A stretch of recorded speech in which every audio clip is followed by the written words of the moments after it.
마태복음 26장 52절인데요. 함께 읽습니다. 이에 예수께서 이르시되 내 칼을 도로 칼집에 꽂으라. 칼을 가지는 자는 다 칼로 망하느니라. 아멘. 제가 기도합니다. 하나님 아버지, 이 시간에 우리에게 듣는 귀와 열린 마음과 겸손한 마음 주셔서 하나님 말씀 바로 듣고 바로 깨달아 바로 행할 수 있도록 인도하여 주시옵소서. 드린 손길들이 있사오니 주님, 이 재물 사용하셔 하나님 나라 이루어주시고 기도 제목에도 응답하여 주시옵소서. 예수님의 이름으로 기도합니다. 아멘. 네, 화면 뒤에서 확인해 주시고요. 제가 넘깁니다. 성도 여러분, 힘 있는 자가 되고 싶지 않으십니까? 힘 없는 자, 그렇죠. 힘 없는 자 되고 싶은 사람은 아마 없을 겁니다. 힘을 가져야 원하는 걸 얻어낼 수 있고 바라는 바를 실현할 수 있기 때문이죠. 이 험한 세상에서 힘을 갖는 건 내 인생의 기초를 든든하게 하는 일이다, 이렇게 여깁니다. 많은 사람들이 힘을 숭상합니다. 힘을 가져서 어떻게든 높은 자리에 오르려고 하죠. 아니, 높은 자리까지는 바라지 않더라도요, 힘을 가져야 내 행복을 지킬 수 있다고 생각합니다. 여러분은 어떠십니까? 그런데요, 이런 사고방식에 믿는 사람들까지 붙들려 있다는 게 문제입니다. 무슨 말이냐고요? 기독교인들조차 힘 갖기를 추구한다는 거죠. 하나님만이 내 힘이 되신다, 이렇게 입으로 말하고 노래로 불러대면서 한편으로는 힘을 숭배하고 힘 가진 자를 동경한다는 겁니다. 심지어는요, 기독교가 힘을 가져야 이 세상을 하나님 나라로 바꿀 수 있다, 이렇게 말하기도 합니다. 기독교인들이 세상에서 높은 자리를 차지해야 하나님 일을 멋지게 할 수 있다, 이렇게 착각합니다. 돈도 좀 있어야 전도가 잘 된다, 이런 해괴한 논리를 펼치기도 합니다. 자, 과연 그럴까요? 이런 생각이 맞는지 틀리는지를 우리는 어떻게 판단해야 할까요? 하나님이 우리에게 주신 말씀, 성경을 통해서 확인해 봐야 합니다. 이 세상에서 높아져서 힘을 가져서 그 힘으로 멋지게 하나님 나라를 이루면 그러면 하나님이 기뻐하실 거야. 이 생각이 맞는지 틀리는지를 성경을 통해 분별해 봐야 한다는 거죠. 그래서요, 오늘 우리는 예수님께서 붙잡히시는 장면을 살펴보도록 하겠습니다. 예수님께서 사람들을 가르치시고 기적을 베푸시니까 민심이 완전히 예수님에게로 넘어가 버렸습니다. 질투심을 이기지 못한 유대 종교 지도자들은 예수님을 죽이기로 마음먹죠. 예수님을 체포해서 로마 법정에 넘기려고 사람을 보냅니다. 말씀 마태복음인데요. 함께 읽습니다. 말씀하실 때 12 중에 하나인 유다가 왔는데 대제사장들과 백성의 장로들에게서 파송된 큰 무리가 칼과 몽치를 가지고 그와 함께하였더라. 예수를 파는 자가 그들에게 군호를 짜 이르되 내가 입맞추는 자가 그이니 그를 잡으라 한지라. 유다는요, 예수님의 12제자 중 한 명이었습니다. 하지만 이제 볼 사건 이후로는 그는 예수님의 제자가 아니라 배신자로 남게 됩니다. 예수를 파는 자, 이런 오명으로 인류 역사에 남게 된 거죠.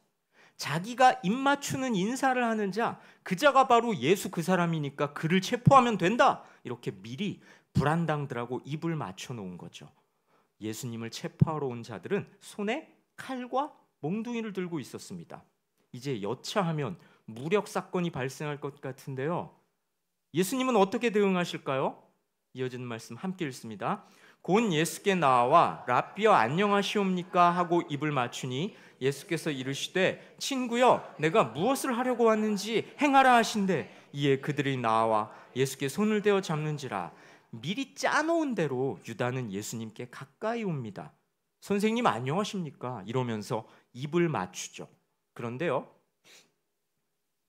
예수님은 피하지도 않으십니다. 유다의 속내를 뻔히 아시면서도 말이죠. 되려 이렇게 말씀하십니다. 친구야, 네가 하려고 하는 그 일 어서 해라. 이러면서 순순히 체포되시죠. 친구여, 당신을 배신한 제자를 마지막까지 친구라고 부르십니다. 예수님인들 배신감을 못 느끼셨겠습니까? 예수님인들 유다가 야속하지 않으셨을까요? 하지만 마지막까지 유다를 친구라고 부르시면서 유다의 굳은 마음을 녹이려고 하십니다. 어떻게든 회개하게 하시려고 애를 쓰신 거죠. 여러분, 우리 예수님은 이런 분입니다. 그런데요, 우리가 반드시 명심해야 할 게 있습니다. 예수님은요, 유다가 회개하기를 바라셨고 끝까지 애를 쓰셨지만 배신한 유다를 강제로 되돌리진 않으셨습니다. 여러분, 이 장면이 우리에게 주는 교훈은 분명합니다. 하나님은요, 우리에게 회개할 기회를 많이 주십니다. 그런데요, 그 기회가 무한정 주어지는 건 아닙니다. 하나님이 기회를 주실 때 그때 돌이켜야 합니다. 내일이란 우리에게 없을지도 모릅니다. 예수님 언제 다시 오실지 아무도 모르지 않습니까? 예수님 다시 오시면요, 심판주로 오십니다. 그때 후회해봐야 이미 늦었습니다. 성도 여러분, 하나님의 분명한 말씀 앞에 주저하지 말고 돌이키시기 바랍니다.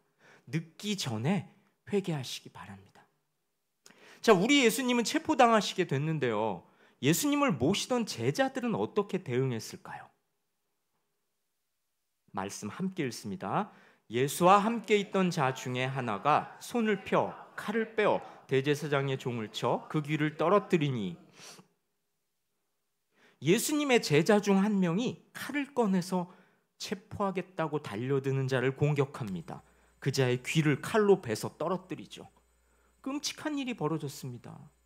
성도님들 귀가 이렇게 칼로 잘려서 떨어졌다고 한번 생각해 보십시오. 자, 여러분, 여기서 돌발 퀴즈 한번 내보겠습니다. 이 제자는 누구였을까요? 네, 베드로입니다. 그런데요, 베드로인지 어떻게 아시죠? 여기 베드로라고 써 있지는 않잖아요.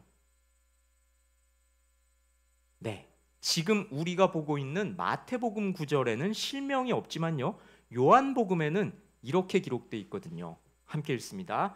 이에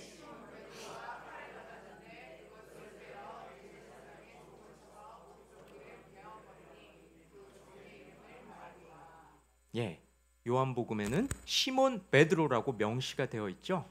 자, 그럼 퀴즈 한번 또 나갑니다. 마태복음, 마가복음, 누가복음에 이 사건이 다 기록되어 있는데 왜 실명을 안 기록했고 요한복음만, 다시 말해 요한만 시몬 베드로라고 썼을까요? 저 사건이 사복음서에 다 기록되어 있는데 마태, 마가, 누가는 실명을 안 썼고 요한만 베드로가 그랬다라고 썼겠냐는 말입니다. 한번 맞추시면 다음 주에 교회에서 점심 식사를 하실 수 있는. 자, 힌트 드립니다. 1번, 요한과 베드로는 앙숙이었다. 요한이 고자질을 했다 이거죠. 2번, 마태, 마가, 누가는 베드로의 실명을 몰랐다. 3번, 사지선다. 참을성 없어. 3번, 맞추든가 그럴 거면. 3번, 사실은 누군지 아무도 모르는데 요한복음을 번역한 자가 슬그머니 베드로라고 끼어 썼다, 후대에. 4번, 자, 정답은 이겁니다. 마태, 마가, 누가복음보다 30년 뒤에 요한복음이 기록됐어요. 그러니까 마태, 마가, 누가복음이 기록될 당시엔 베드로는 살아 있었어요. 사역을 하고 있었어요. 그러니까 저렇게 칼 휘둘렀다라는 실명을 밝혀버리면 베드로의 사역에 도움이 될 리가 없죠. 그런데 요한이 요한복음을 기록할 때는 베드로가 이미 순교한 후예요. 그러니까 오히려 베드로의 이름을 적는 게 사건의 신빙성을 높이지 않습니까? 자, 아무도 못 맞추셨으니까 상품은 준비해 놨는데, 퀴즈도 끝났는데 뭐 설교 그만하죠, 뭐 이제. 자, 좀만 더 할까요? 아까 봤던 구절 다시 한번 볼까요? 함께 읽습니다. 말씀하실 때 열둘 중에 하나인 유다가 왔는데 대제사장들과 백성의 장로들에게서 파송된 큰 무리가 칼과 몽치를 가지고 그와 함께하였더라. 예수님을 체포하겠다고 온 무리들의 손에는 칼과 몽치, 몽둥이죠, 무력을 상징하는 도구들이 쥐어져 있었습니다. 여러분, 이 장면은 의미심장한데요. 그렇습니다. 이렇게 힘으로 상대를 누르고 제압하는 건 세상의 방식입니다. 하나님의 방식이 아니라는 거죠. 세상은요, 이렇게 힘으로 이기려 듭니다. 그리고 의로운 자를 핍박합니다. 힘으로요. 하지만요, 하나님의 백성이라면 그런 방법을 취해서는 안 됩니다. 힘으로 굴복시키고 힘으로 정복하는 건 하나님의 방식이 아니라 사탄의 방식입니다. 왜요? 그 힘이란 힘 가진 자를 돋보이게 만들고 힘 가진 자를 섬기게끔 하니까요.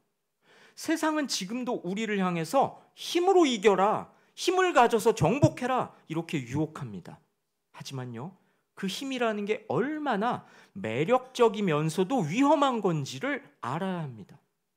그 이야기는 좀 이따 더 하기로 하고요. 다시 예수님한테 들어갈까요? 눈앞에서 칼이 왔다 갔다 합니다. 한 사람은 귀가 잘렸습니다. 아마 피가 철철 흘렀을 겁니다. 고통에 절규하면서 몸부림치고 있었을 겁니다. 이런 끔찍한 광경 앞에서 우리 예수님은 어떻게 대응하실까요? 말씀 함께 읽습니다. 예.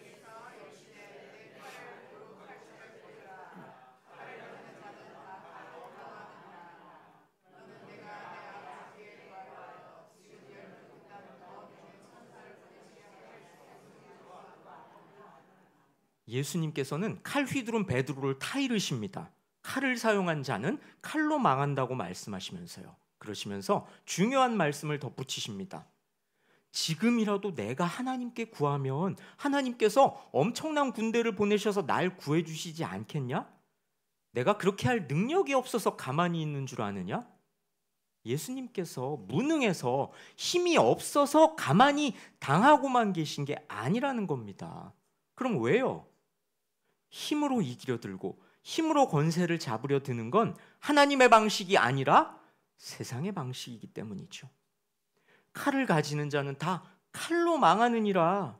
칼로 세워진 권력은 당장에는 강력하고 영원할 것 같지만 또 다른 칼에 의해서 망하게 된다는 건 역사를 통해서도 익히 증명된 사실이지 않습니까?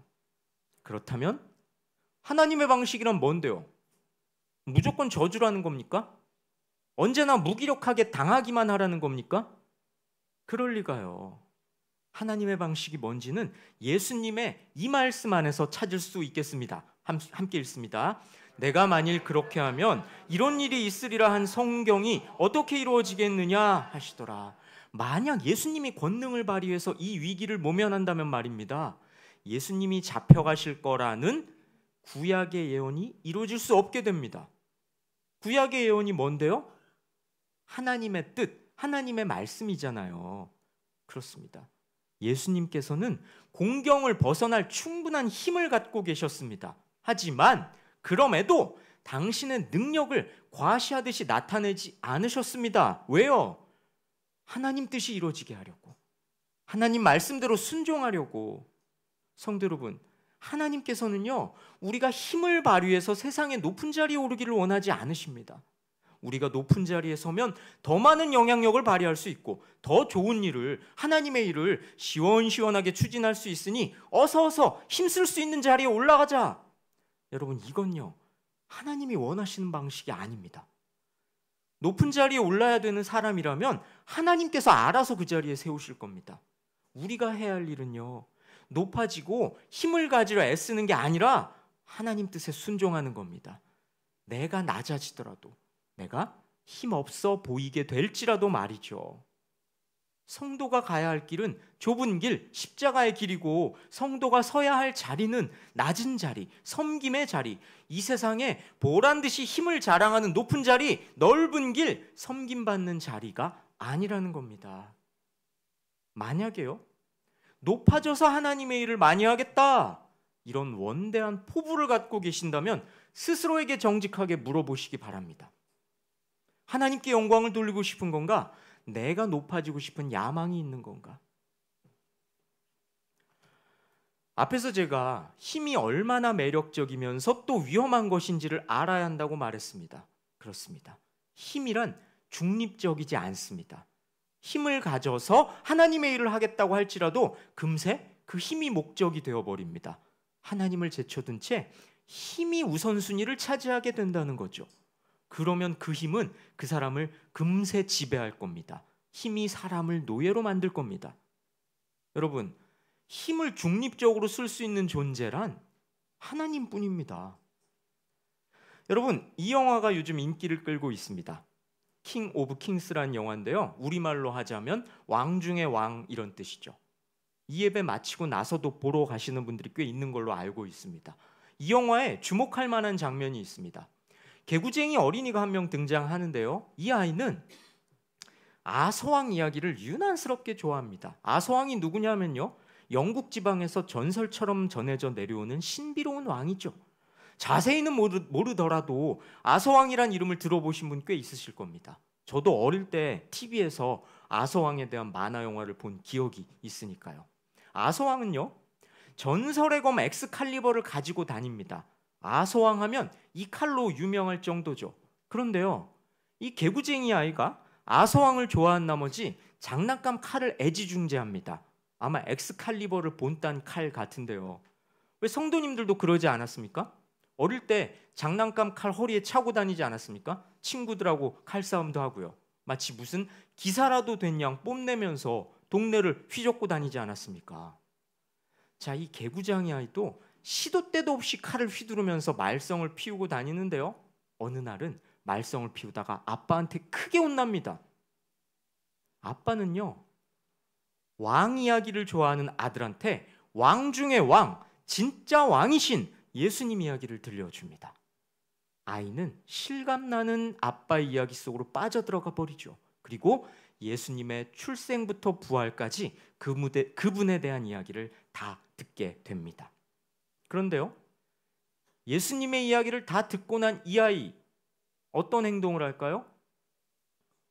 애지중지하던 칼을 형제에게 줘버립니다. 이유가 뭘까요? 이 장면은 아주 의미심장한데요. 진정한 왕이란 칼로 세상을 정복하는 왕이 아니라 희생과 사랑의 왕이라는 걸 깨달았기 때문이겠죠. 진정한 왕 예수님께서는 칼로, 힘으로 세상을 다스리고 무력으로 통치하는 왕이 아니라 높은 자리를 마다하고 십자가의 길을 걸음으로 진리가 뭔지를 보여주신 왕입니다. 그런데요, 그분 예수님께서 당신을 믿는 우리에게 말씀하십니다. 우리도 그분을 따라하라고요. 우리도 그분처럼 낮은 자리를 사모하고 섬김의 자리를 찾아가서 내가 힘을 가지는 게 아니라 하나님의 능력이 드러나게 해야 한다고요. 우리가 그렇게 살 때에 내 낮은 자리가 하늘나라에서 높은 자리가 되고 내 섬김이 하늘나라에서 해같이 빛나게 될 겁니다. 이 세상에서는 작고 약한 모습이지만 하늘나라에서는 크고 강한 하나님이 맞아주실 귀한 신분으로 역전될 겁니다. 이 진리를 믿으시고 예수님처럼 힘의 논리가 아니라 낮아짐과 섬김으로 진리를 살아내는 참 성도로 살아가시길 주님 이름으로 권면하고 축원합니다. 이제 찬양하시고 기도하십시다. 자, 이제 화면 뒤에 넘겨주셔야 됩니다.